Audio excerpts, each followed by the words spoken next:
Специјалната јавна обвинителка Катица Јанева денеска по завршениот претрес во канцеларијата на поранешниот председател на Кривичниот суд Владимир Панчевски рече дека се работи за предистражна постапка за оддавање службена тајна, но и за злоупотреби на АКМИ системот преку кој се врши распределба на судските предмети. Одземени се сите податоци од компјутерскиот систем за распоредување на предметите. Според Јанева, едната предистражна постапка е поврзана со друг предмет кој произлегува од прислушуваните разговори. Никогаш не сум кажал дека спорот за името е поврзан со јазикот или други прашања, ова го изјави шефот на грчката дипломатија Никос Кодзијас на пресконференцијата во Солун, коментирајќи ги грчките медиуми дека наводно рекол дека Атина освен името оспорува и други прашања како што се јазикот и нацијата.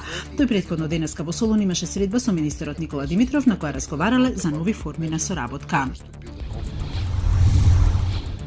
Британскиот писател Казуро Ишигуро ја доби Нобеловата награда за литература за 2017 година. Ишигуро е автор на 8 книги кои се преведени на над 40 јазици. Неговите романи Остатоците од денот и Никогаш не ме напушта и беа адаптирани во познати филмови со истоимени наслови.